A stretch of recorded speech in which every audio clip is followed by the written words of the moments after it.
Buenas tardes, somos los estudiantes del segundo año de Derecho de la Universidad Nacional Experimental de los Llanos Occidentales Ezequiel Zamora. Nos tocó hablar en el subproyecto Derecho Romano 2 de la obligación romana, orígenes, conceptos y fuentes. Nuestro equipo está conformado por Sheila González, Moisés Torrealba, Edgar Celia, Yanea Alejo, Luis Blanco, Jackson Hernández y mi persona, Luz Marina. El derecho romano. El derecho romano, se dice que los romanos llevaron a la perfección lo que es la teoría de las obligaciones. En el derecho romano nacen las instituciones de Justiniano. Los jurisconsultores romanos, interpretando la voluntad de ambas partes, se dedicaron a desarrollar sus principios con mucho cuidado. Los romanos se dividieron las obligaciones según las autoridades que las han sancionado según sus fuentes. En el derecho romano, las obligaciones sancionadas se clasifican de un modo general en civiles y naturales. Estas naturales carecen de sanción.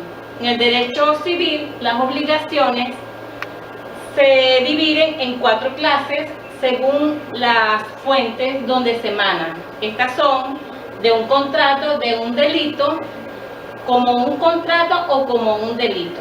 Las obligaciones, la palabra obligación viene del latín obligatio o obligar, que significa nada más que ligar o atar. También podemos decir que la obligación se define como un vínculo jurídico. Y de ahí nace la aplicación de las leyes. La obligación se llama también relación obligatoria, derecho de crédito o derecho de débito. Lo que quiere decir a todas estas, para resumir, que la palabra obligación es el resultado de una larga tradición histórica proveniente del derecho romano, donde la obligación se definió como un vínculo iuris. En esta oportunidad le estaremos hablando de la clasificación de las obligaciones en el derecho romano. Los romanos clasificaron las obligaciones basándose en los elementos que las constituyen y en el proceso judicial como tal. Dentro de los elementos que tomaron en cuenta para hacer su clasificación están los sujetos y los objetos. Y dentro del proceso judicial clasificaron basándose en el derecho de la cual provenían ellas. Y basándose también en la eficacia procesal de las obligaciones.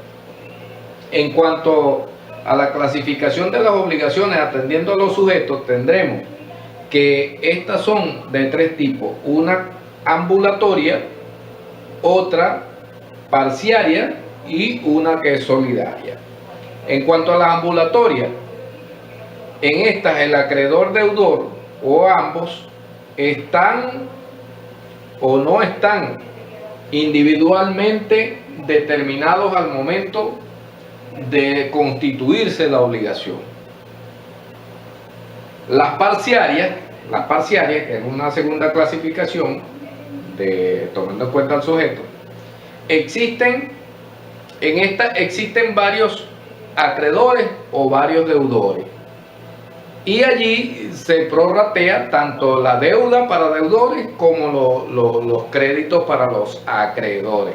Entonces podemos ver que dividen o prorratean estas deudas o créditos entre los sujetos que intervienen o que están dentro de las obligaciones, que conforman las obligaciones.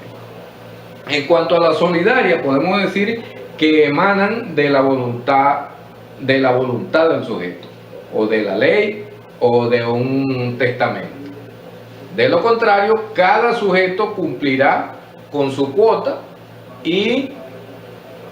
o la parte del contrato. Esto tanto en la antigua Roma como hoy todavía se estipula en en nuestro Código Civil en el artículo 1024. Atendiendo al objeto, podemos decir que las obligaciones se clasifican en divisibles e indivisibles, genéricas y específicas, y alternativas y facultativas. En cuanto a las que son divisibles, se presenta o se da el caso de que la prestación se podía dar o se podía cumplir de forma fraccionada, mientras que la indivisible era todo lo contrario. Podemos decir entonces que las obligaciones divisibles son de dar, mientras que las indivisibles son obligaciones de hacer. Dentro de las obligaciones de dar podríamos decir el uso de dinero, donde la prestación podía cumplirse con el dinero, pues podía pagarse de manera fraccionada. Mientras que en una obligación de tipo indivisible, que era de hacer, podíamos nombrar una intervención quirúrgica que debe hacerse en ese mismo momento. En cuanto a las genéricas y específicas, teníamos que en las genéricas el deudor está obligado a entregar el objeto indicado, el objeto que se le indicaba. Y específica, el objeto está individualizado. Era como su palabra lo indica, era específica. Si el objeto se perdía, la obligación se extinguía y el deudor quedaba liberado. En cuanto a las alternativas y facultativas, podemos decir las alternativas establecían dos o más prestaciones, o sea, tenía varias alternativas. Entonces el deudor tomaba una de ellas, podía elegir para cumplir una de ellas. Esa era la gran ventaja que daban las alternativas. Las facultativas, por su parte, solo establecían una prestación, pero en algunos casos el deudor tendría la posibilidad de cumplir con otra que se le asignara. En cuanto a la clasificación de las obligaciones, atendiendo al derecho del cual proviene, podemos decir que se contemplaban solo dos tipos, una civil y una obligación honoraria, ¿verdad? La civil porque provenía del derecho civil establecido por los romanos, y la honoraria era originaria del derecho honorario. Atendiendo a la clasificación de las obligaciones por la eficacia procesal, teníamos también una civil y una natural. En este caso, la civil no se refiere al derecho que le dio origen, sino más bien que hace o alude a la eficacia con que se da el proceso para hacer cumplir con la obligación. En la natural no había un método previsto o un medio judicial para obligar al deudor a cumplir con la obligación. Aquí podemos decir que en las naturales podía verse como que si estaban más situadas hacia el campo de la moral y no hacia el campo del derecho, pero sin embargo eso no es así, pues estas podrían producir unos efectos jurídicos en el caso de que se produjera una garantía por una fianza, por una prenda o por una hipoteca, de tomarse en cuenta el cómputo de una herencia, de un peculio, o por novación, que podía convertir la obligación en civil. Una novación era una sustitución de una obligación por otra otorgada, y la primera se extinguía al momento que era otorgada la otra. En cuanto a las obligaciones naturales, nosotros podríamos ver que eran o se puede ver aquí que eran las contraídas por los esclavos, por las personas sujetas a una misma potestad o extinguidas por el capitis diminutio, por la litis contestatio o por una acción que prescribió. ¿Qué era el capitis diminutio? Era como una disminución de la ley. Eso contemplaba una incapacidad del derecho absoluta en la persona. Mientras que lo que se le llamaba la litis contestatium, eso no era otra cosa que el proceso judicial como tal, era como la parte central del proceso judicial.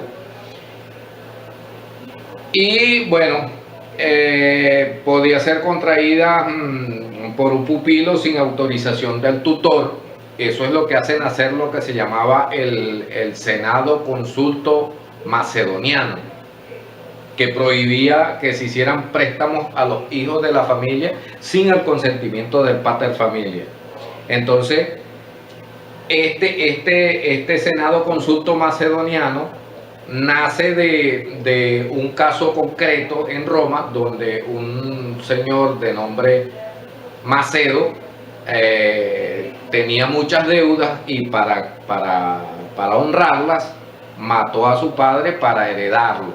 Desde allí, entonces eso se lleva al Senado, ese caso se lleva al Senado y es lo que nace hoy como el Senado Consulto Macedoniano, bueno, que nacía en Roma de esa época. Seguidamente corresponden los elementos de la obligación. La obligación está constituida por distintos elementos, los cuales son indispensables para su configuración. Estos elementos se clasifican en sujetos y objetos. Dentro de los sujetos tenemos sujeto activo o acreedor, sujeto pasivo o deudor. Entre los elementos activos y pasivos existe el vínculo jurídico que constituye una obligación que lo une. Esto quiere decir que si yo le alquilo a alguien un local, existe un vínculo hasta que este contrato finalice. Cualquiera de los sujetos de la obligación podría estar integrado por una o varias personas, los cuales nada de esto se debe alterar. Dentro del objeto tenemos que está constituido por la conducta o comportamiento que el deudor debe observar a favor del acreedor y puede consistir en un dare, un facere, praestare, facere o pater. El término dare se utiliza para referirse a la transmisión del dominio de alguna cosa, es decir, hacer acreedor a un propietario de algo. ¿Qué quiere decir esto? Que es cuando se compra un bien, la persona que compra se hace acreedor de esta. El término facere se refiere a toda conducta que consiste en un acto, un hacer y que no implique la transmisión de dominio. Este caso se da en los alquileres. Y el término praestare se emplea para aludir al contenido de la obligación en general.